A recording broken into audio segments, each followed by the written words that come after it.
नमस्कार दोस्तों, स्वागत है आपके अपने YouTube चैनल रीडिंग लवर्स पर। दोस्तों, आज की जो वीडियो इसमें हम करने वाले हैं आपके कॉम्पिटिटिव एग्ज़ाम के लिए प्रैक्टिस सेट, और जो क्वेश्चन हम यहाँ पर करने वाले हैं आपके यूजीसी नेट का जो एग्ज़ाम है इसके लिए महत्वपूर्ण आने वाले हैं। इसके अलावा अगर आप किसी अन्य भी एग्ज़ाम की तैयारी कर रहे हैं टीएचडी पीएचडी में, तो उनके लिए भी जो यहाँ पर क्वेश्चन है ये महत्वपूर्ण रहने वाले हैं। और अगर आप हमारी इनसे पहले वाली वीडियो को अगर आप देखना चाहते हैं तो इसे आप हमारे चैनल की प्लेलिस्ट में जाकर देख सकते हैं। तो हमारा जो यहाँ पर पहला क्वेश्चन है, अध्यापक दृश्य साधनों का उपयोग अध्यापन को निम्नलिखित बनाने के लिए करता है। सरल, अधिक ज्ञान, समय कम करने के लिए या फिर रुचिकर बनाने के लिए। तो अध्यापक जब वो दृश्य साधनों का प्रयोग क्यों करता है, और यहाँ पर जो इसमें हमारा सी आंसर है ऑप्शन रहेगा डी वाला। क्यों करता है?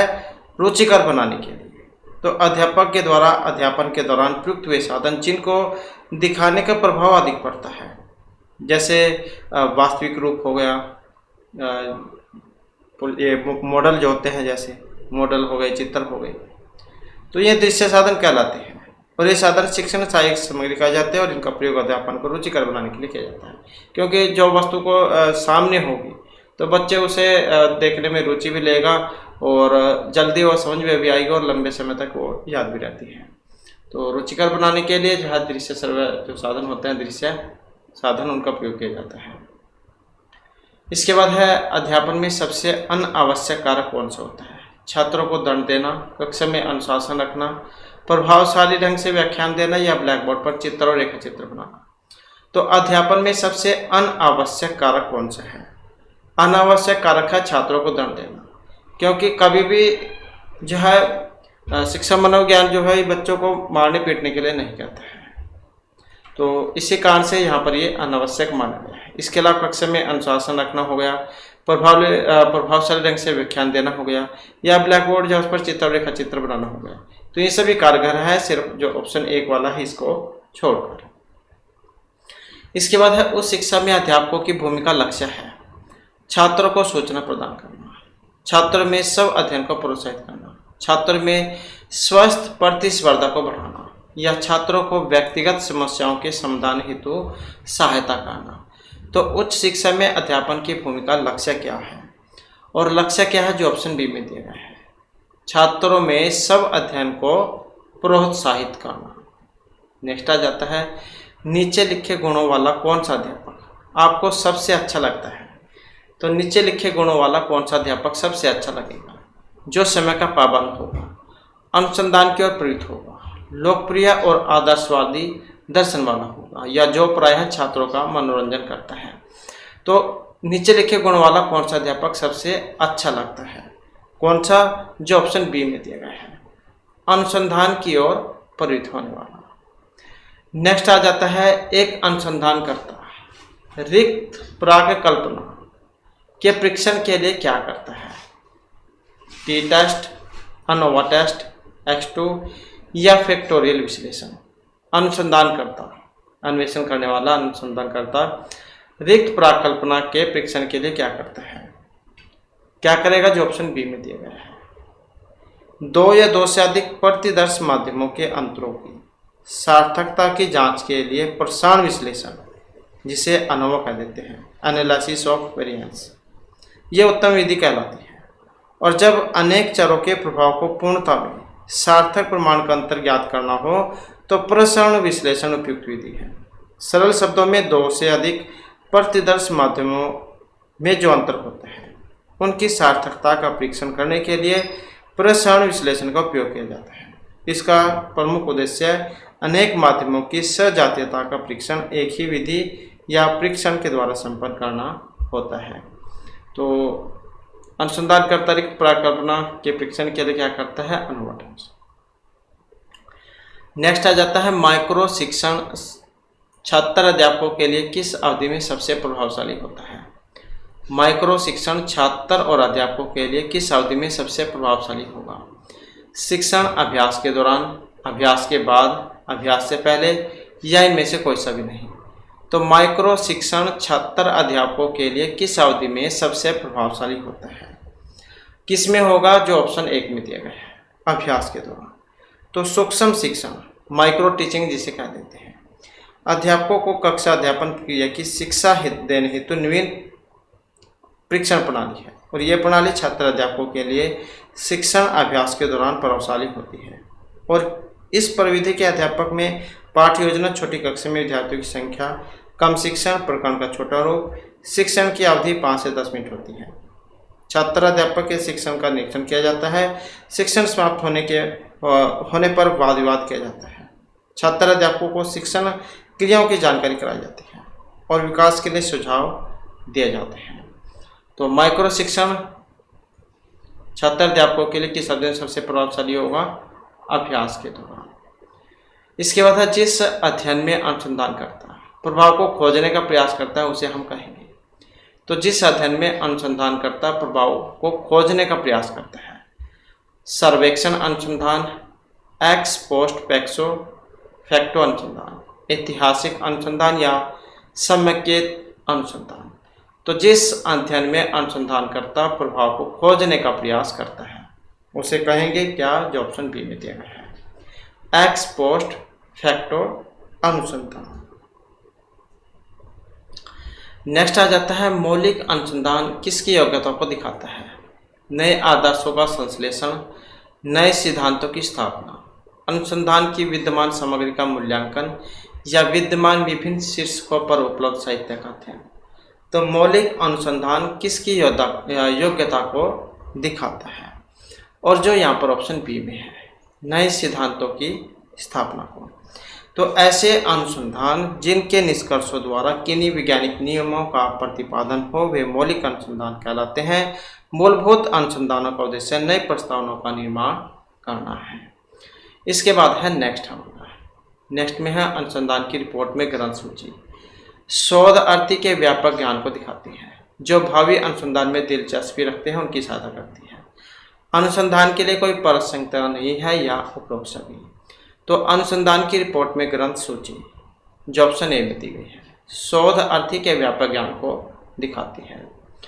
इसके बाद है अनुसंधान समस्या तभी साध्य होती है जब वह उपयोगी और प्रासंगिक होती है, अनुसंधानीय होती है, नई होती है, ज्ञान में वृद्धि करती है या ये सभी। अनुसंधान समस्या तभी साध्य होती है जो यहाँ पर ऑप्शन डी में दिए गए हैं, वह उपयोगी और प्रासंगिक हो, अनुसंधानीय हो, नई हो और ज्ञान में वृद्धि करती हो।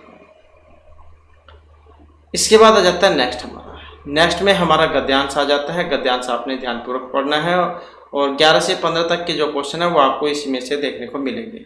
एक बार में ही गद्यांश को आपने अच्छे तरीके से पढ़ लेना है ताकि बार बार जो है गद्यांश ना पढ़ना पड़े और आपका समय भी बच जाए, क्योंकि शीर्षक जो होता है कई बार आ जाता है और वो आपको इसी के अंदर से देखने को मिलेगा, इसका जो निचोड़।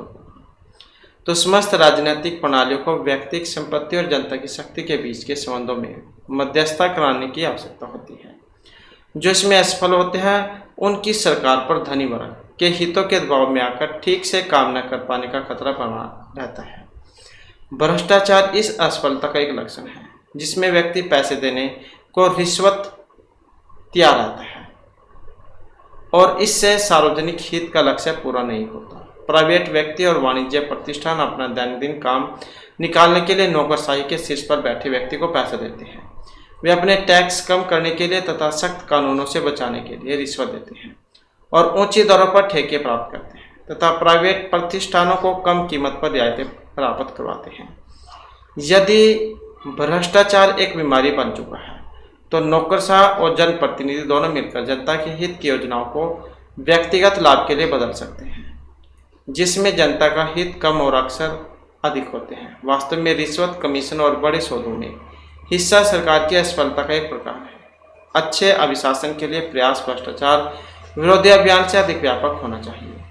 सरकारें ईमानदार किंतु अकुशल हो सकती हैं, जिसके कारण कर्मचारियों को उनकी उत्पादकता के कार्य के लिए कोई प्रोत्साहन नहीं मिलता है और राज्य के छोटे अधिकारियों के द्वारा नीति को बहुत अधिक प्रभावित करता है। रिश्वत सुस्त कामचोर को कठिन मेहनत करने को प्रेरित कर सकती है और जो भीतरी चौकड़ी में शामिल नहीं है उन्हें पैसे का लाभ प्राप्त करने का अवसर देती है। फिर भी इन मामलों में भ्रष्टाचार केवल इन काम के क्षेत्रों तक सीमित नहीं किया जा सकता।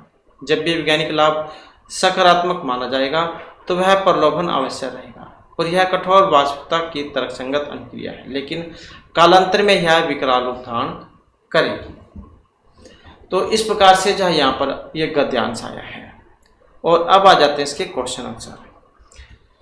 तो जैसे यहाँ पर हमारा पहला क्वेश्चन आया है कि जब भ्रष्टाचार स्वतंत्र व्याप्त हो तो सरकारी कर्मचारी हमेशा निम्नलिखित के लिए अवसरों की तलाश में रहते हैं।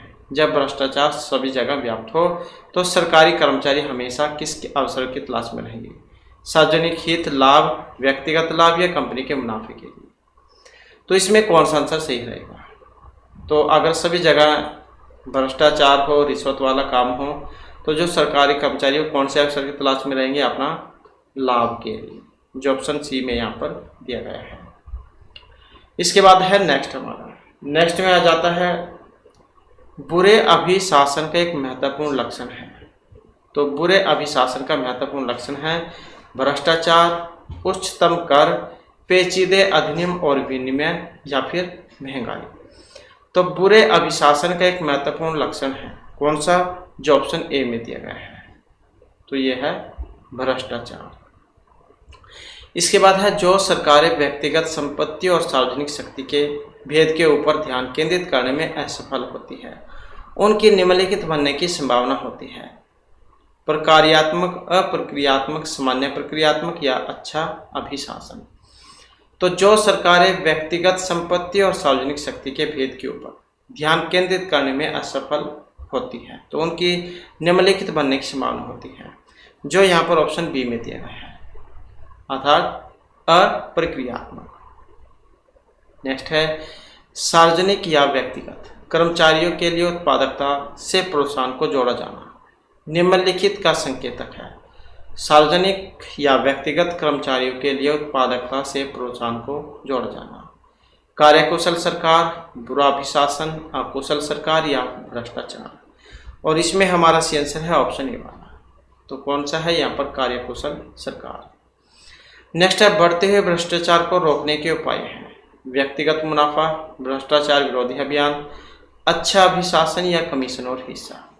तो बढ़ते हुए भ्रष्टाचार को रोकने के उपाय हैं कौन से? जो ऑप्शन सी में दिए गए हैं, अच्छा अभिशासन। नेक्स्ट है भारत की प्रेस परिषद कहाँ है? चेन्नई, मुंबई, दिल्ली या कोलकाता में। भारत की प्रेस परिषद कहाँ पर है? तो ये दिल्ली में है। नेक्स्ट आ जाता है फोटो को टेक्निकल समायोजन के लिए काटना क्या कहलाता है? फोटो की कटिंग, ब्लीडिंग, एडजस्टमेंट या क्रॉपिंग। तो टेक्निकल समायोजन के लिए काटना और उसको कहा जाता है क्रॉपिंग, अर्थात फोटो क्रॉपिंग। नेक्स्ट है किसी संदेश का फीडबैक किससे आता है? सैटेलाइट, मीडिया, श्रोता या संप्रेषण से। तो किसी संदेश का फीडबैक, जो ऑप्शन सी में है, अर्थात श्रोता वर्ग से। तो संचार मतलब जो कम्युनिकेशन है, ये दो तरफा प्रक्रिया है। संचार संप्रेषण में दो व्यक्तियों या समूहों के मध्य संदेशों का आदान प्रदान होता है। संचार प्रक्रिया में संदेश प्राप्तकर्ता संदेश भेजने वाले के सही अर्थभाव को समझता है।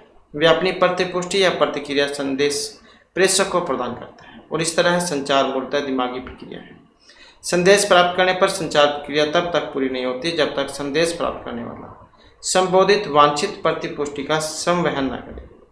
प्रत्येक संचार में संदेश प्राप्त श्रोता दूसरा खास पक्षकार होता है जो कि संदेश ग्रहण करता है। तो किसी संदेश का फीडबैक किससे आता है? तो ये श्रोता वर्ग से। इसके बाद है संप्रेषण की युक्ति प्रचार करने से पहले सूचना एकत्र करना क्या कहलाता है? तो संप्रेषण की युक्ति प्रचार करने से पहले सूचना एकत्र करना फीडबैक, फीड फॉरवर्ड, अनुसंधान, अध्ययन या अभिमत। और यहाँ पर हमारा आंसर ऑप्शन डी वाला। तो संप्रेषण की युक्ति प्रचार करने से पहले सूचना इकट्ठा करना यह कहलाता है अभिमत। तो जनता से चुने हुए नमूने अर्थात सैंपल से किसी विषय पर राय पूछना और उसका सांख्यिकी विश्लेषण करके निष्कर्ष निकालना तो अभिमत अर्थात मत सर्वेक्षण ओपिनियन पोल कहलाता है। इसके बाद जो हमारा क्वेश्चन आ जाता है टीवी का जो पर्दा है इसका पक्ष मतलब एक्सेप्ट रेशो जो होता है वो कितना होता है। और जो ऑप्शन ए में दिया गया है तो कितना होता है 4:3 का। चौड़ाई और ऊंचाई के अनुपातिक संबंध को दिखाता है। पुरानी टीवी और कंप्यूटर मॉनिटर का पक्ष अनुपात 4:3 का होता है। हालांकि आजकल ये अनुपात अलग अलग हो गया है, तो पहले होता था ये। इसके बाद है निम्नलिखित अनुक्रम के बाद कौन सा अंक आएगा। तो कौन से जो है यहाँ पर सीरीज चल रही है, कौन सा अनुक्रम इसके बाद आएगा। तो यहाँ पर अगर हम देखें तो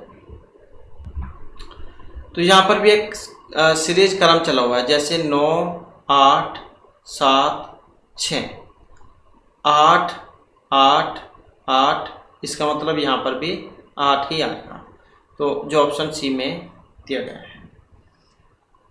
इसके बाद है नेक्स्ट क्वेश्चन हमारा, यदि किसी भाषा में जो ये शब्द दिया गया है इसको हम ऐसे लिख सकते हैं, तो ये जो मद्रास जो है इसका कोड क्या होगा। तो पहले हम ये वाला जो कोड है इसके बारे में पता होना चाहिए, तभी जो हमारा यहाँ पर ये हल होगा। तो जैसे टी है, ये जो दिया गया है, अब अल्फ़ाबेट इसका जो अल्फ़ाबेट वाला जो क्रम है वो आपको याद होना चाहिए। तो ए, ई, जे, ओ, टी, वाई, 1, 5, 10, 15, 20, 25, ये आप याद रख सकते हैं। और देख सकते हैं यहाँ पर टी का जो क्रम है वो कौन सा है। तो टी का जैसे यहाँ पर 20 हो गया, आर का 18 हो गया, आई का 9 हो गया। इसी प्रकार से यहाँ पर जितने भी वर्ड हैं इन सब का क्रम आ जाएगा।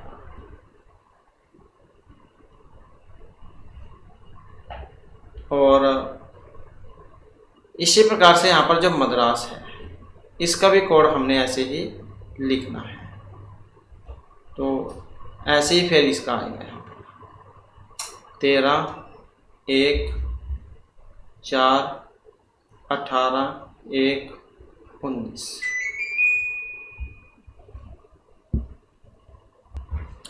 तो यहाँ पर जैसे ये 13 है तो इसमें 1 और 3 को जोड़ा गया है। 1 और 3 4 प्लस 1 और डी का क्रम 4 ही है। 8 और 1 9 हुआ, 1 प्लस 9 और 1 10। तो इनको जोड़ा गया, जोड़ने पर जो है यहाँ पर इसका क्या आएगा 29 आएगा। और 29 फिर आप इनमें भी जोड़ के देख सकते हैं जो ऑप्शन ए में दिया गया है। तो इस प्रकार से बनाया गया है। जैसे ये यहाँ पर क्या किया गया है, जैसे ये 18 था तो इसमें जोड़ लिया गया है 8 और 1 9, इस प्रकार से। तो उस प्रकार से निकाला गया है यहाँ पर। तो ऑप्शन ए वाला इसका बनेगा। इसके बाद है नेक्स्ट हमारा। नेक्स्ट में है यदि किसी विशेष वर्ष में किसी महीने का अंतिम दिन बुधवार होता है तो उस महीने में कितने सोमवार होंगे। यदि किसी विशेष वर्ग में किसी महीने का अंतिम दिन बुधवार है तो यहाँ पर कौन सा आएगा, जो ऑप्शन डी में दिया गया है। अर्थात इसके लिए इनमें से कोई सा भी नहीं आएगा।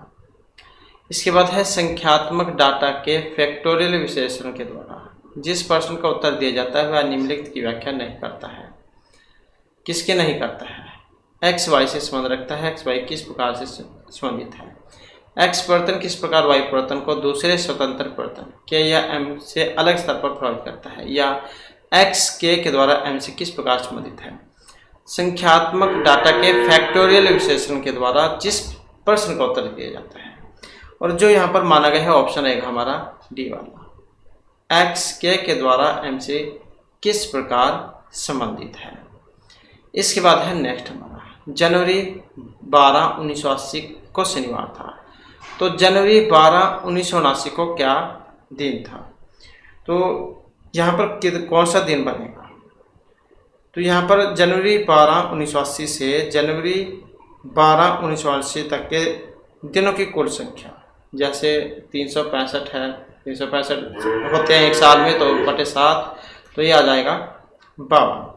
तो इसमें क्या है, तो यहाँ पर जो एक दिन पहले वाला हो जाएगा, जैसे यहाँ पर शनिवार था तो इससे एक दिन पहले का शुक्रवार हो जाएगा। तो ऑप्शन जो यहाँ पर रहेगा इसका बी वाला। इसके बाद है नेक्स्ट हमारा। नेक्स्ट जो है यहाँ पर नीचे लिखे 4 कथनों में से 2 को चुनिए जो सही नहीं हो सकते हैं पर गलत हो सकते हैं। बताइए। सभी मनुष्य मरणशील हैं। कुछ मनुष्य मरणशील नहीं है, कोई भी मनुष्य मरणशील नहीं है, कुछ मनुष्य मरणशील नहीं है। तो कौन से वाला सही हो सकता है इनमें? तो यहाँ पर देखें तो इसमें जो सी आंसर है ऑप्शन बी को माना गया है।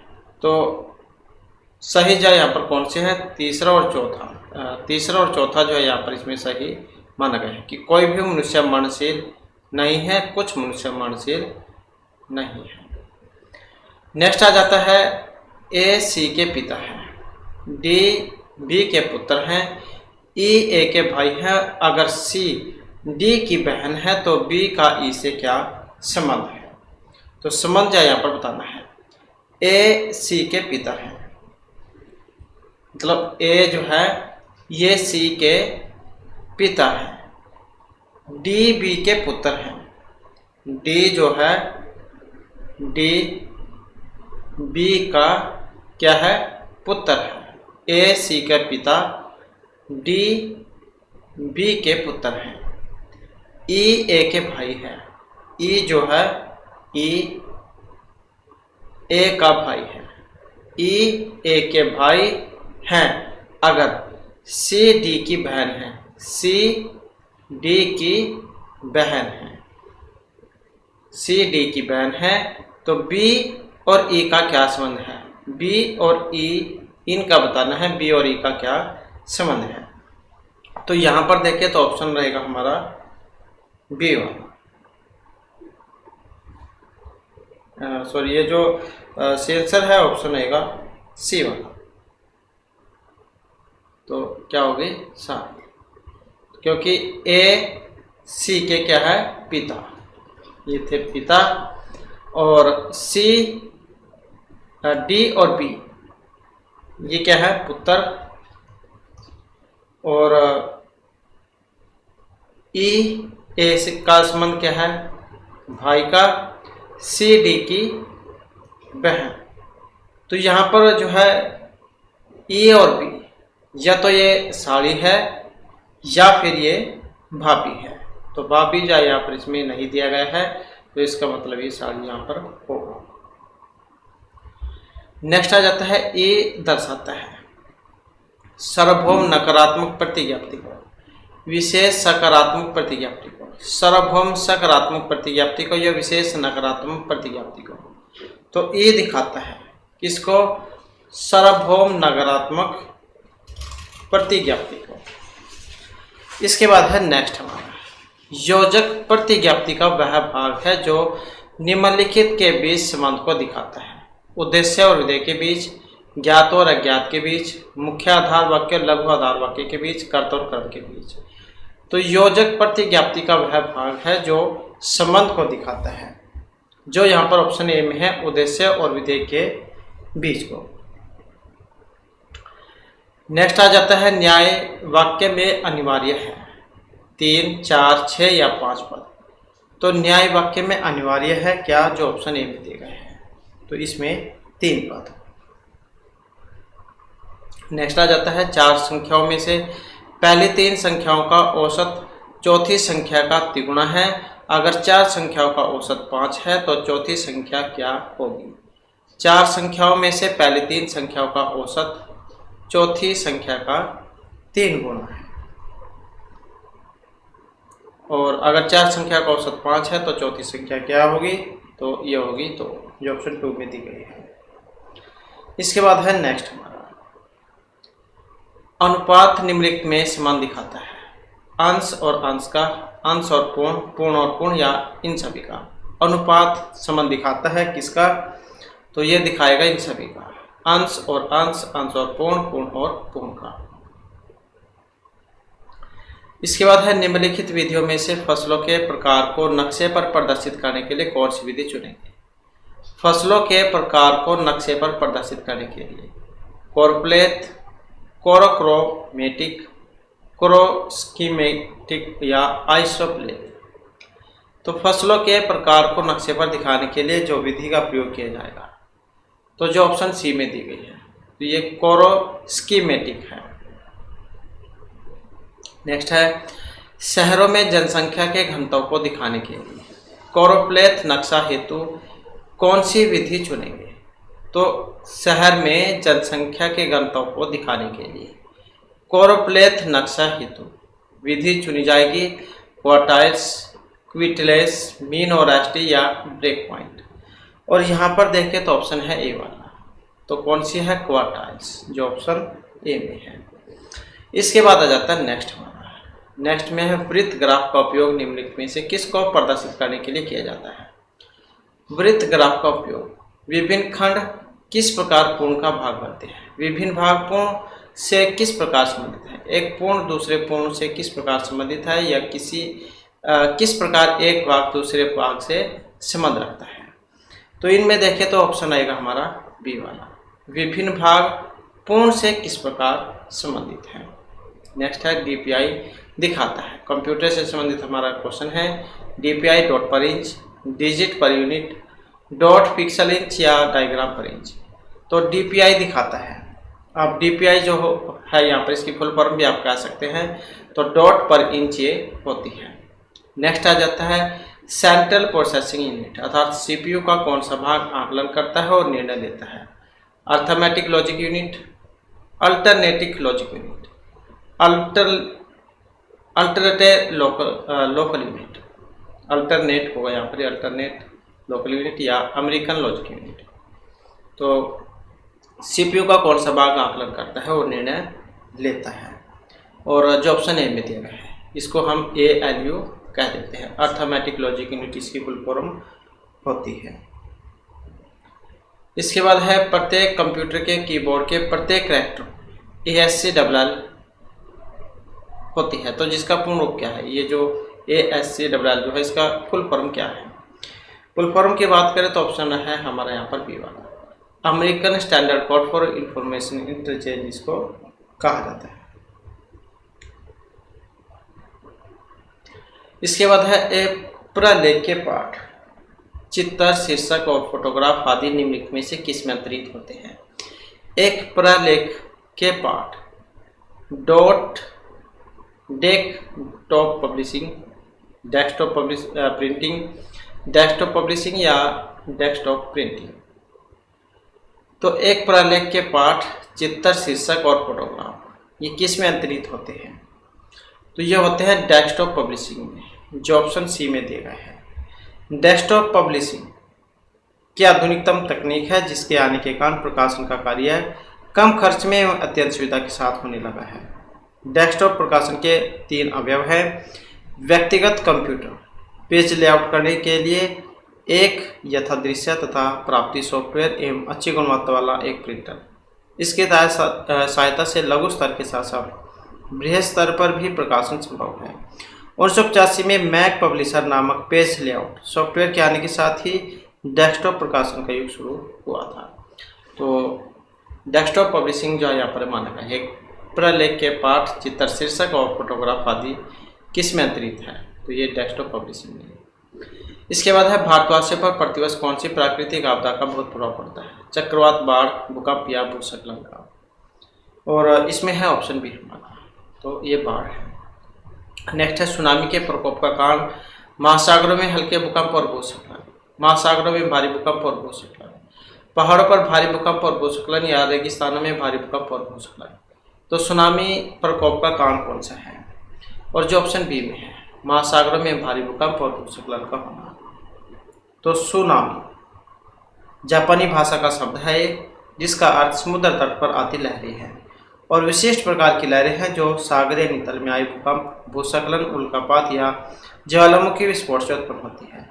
शक्तिशाली भूकंपों से भूपर्पटी में विस्थापन होता है। महासागरीय गहराइयों में ऐसे विस्थापन से विशाल जलराशियों के बृहद स्तंभों की श्रृंखला बनती है, जो समस्त दिशाओं में 600 से 800 किलोमीटर प्रति घंटे की रफ्तार से प्रवाहित होती हैं। तो महासागरों में भूकंप और भूस्खलन जो इसका काम है। इसके बाद है एक अनुप्रयोग से दूसरे अनुप्रयोग में सामग्री का अंतरण कहलाता है। डायनेटिक डिस्क एक्सचेंज, डोजी data exchange, dogmatic data exchange या डायनेटिक डाटा एक्सचेंज। एक अनुप्रयोग से दूसरे अनुप्रयोग में सामग्री का अंतरण क्या कहलाता है? यह कहलाता है डायनेटिक डाटा एक्सचेंज। इसके बाद है इलेक्ट्रॉनिक मीडिया के द्वारा पुस्तकालयों को जोड़ा जाना क्या कहलाता है? तो इसे इनफिलिबिनेट, लिबिफिनेट, इंटरनेट या फिर HTML कहा जाता है। इलेक्ट्रॉनिक मीडिया के द्वारा पुस्तकालयों को जोड़ा जाना, तो इसे कहा जाता है इनफिबिलेट, जो यहाँ पर ऑप्शन ए में दिए गए हैं। सूचना पुस्तकालय नेटवर्क विश्वविद्यालय अनुदान आयोग का एक स्वायत्त अंतर विश्वविद्यालय केंद्र है।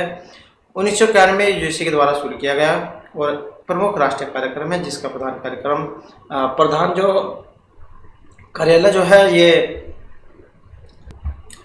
इसका जो कार्यालय जो है गुजरात विश्वविद्यालय अहमदाबाद के परिसर में है। और इनफिलिबिनेट भारत में विश्वविद्यालय के पुस्तकालयों के आधुनिकीकरण और सूचना के इष्टतम उपयोग के लिए आधुनिक प्रौद्योगिकी का उपयोग करते हुए देशव्यापी उच्च गति डाटा नेटवर्क के द्वारा देश में सूचना केंद्रों को जोड़ने में शामिल है। इसके बाद है मूल्यांकित शिक्षा छात्रों को क्या बनाती है? अच्छा नागरिक, व्यापारी, लोकप्रिय अध्यापक या कुशल प्रबंधक। तो मूल्यांकित शिक्षा छात्र को क्या बनाती है? जो यहाँ पर ऑप्शन ए में है, अच्छा नागरिक। इसके बाद है तुलनात्मक पर्यावरण प्रभाव मूल्यांकन किसका अध्ययन होता है? तुलनात्मक पर्यावरण प्रभाव मूल्यांकन में संपूर्ण वर्ष, मानसून को छोड़कर 3 ऋतुओं में, कोई भी 3 मौसम या सबसे खराब मौसम में। तो AIA, तो तुलनात्मक पर्यावरण का प्रभाव मूल्यांकन यह अध्ययन होता है, जो यहाँ पर ऑप्शन ए में है, अर्थात संपूर्ण वर्ष में।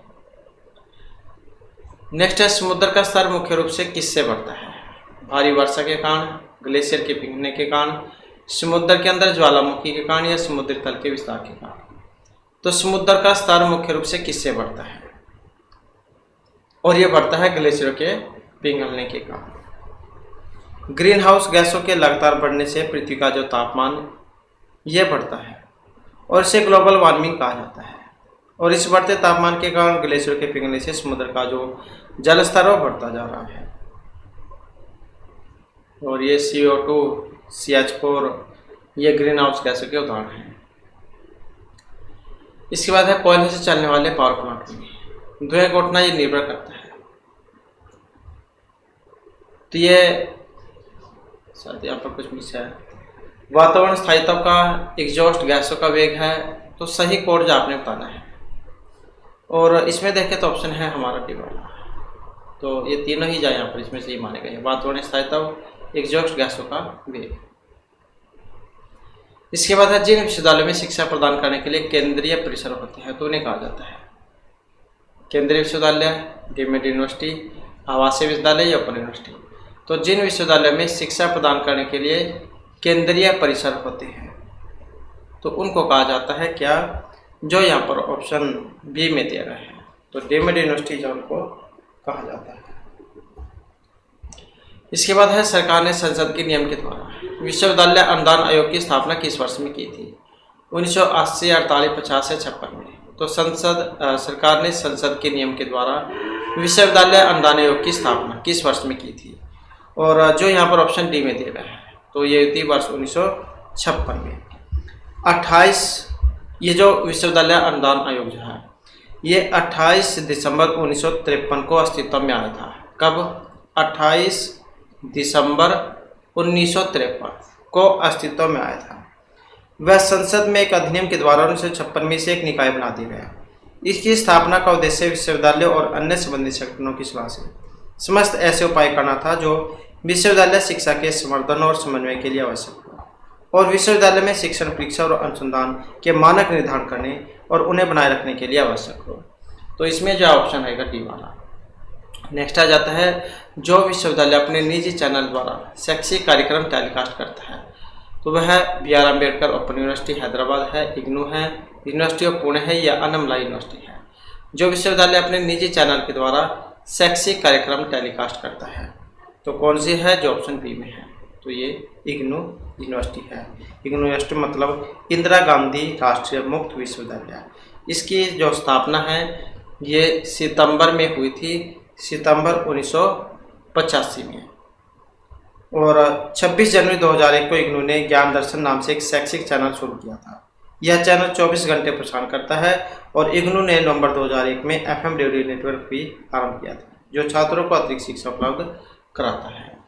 तो इस प्रकार से जो हमारे यहाँ पर ये क्वेश्चन थे और नेक्स्ट वीडियो की इसमें आपके लिए नए जो महत्वपूर्ण क्वेश्चन हम लेकर आएंगे। और हमारे साथ अंत बनाने के लिए धन्यवाद।